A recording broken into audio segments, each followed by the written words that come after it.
নিজের জন্য কিছু গ্রহণ করা।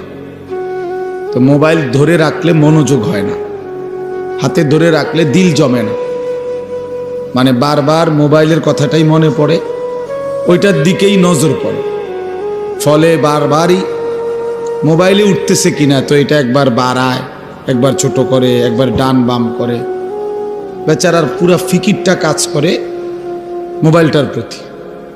তাইলে মোবাইলে ঠিক আছে, সব কিছু ক্লিয়ার উঠছে, সুন্দরও হয়েছে, আওয়াজ ক্লিয়ার, সাউন্ড ক্লিয়ার, সব ঠিক আছে, কিন্তু নিজের জন্য কি হলো?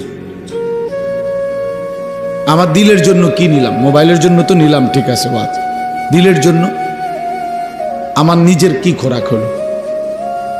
এইভাবে সুন্দর করে করে বাংলাদেশের মোট 100 বক্তার 100টা করে ওয়াজ, সব যদি সুন্দর করে আমি মোবাইলে সেটিং করি, সাজাইয়া দেই, তাই এতেই তো আমার কবর আযাব মাফ তো না?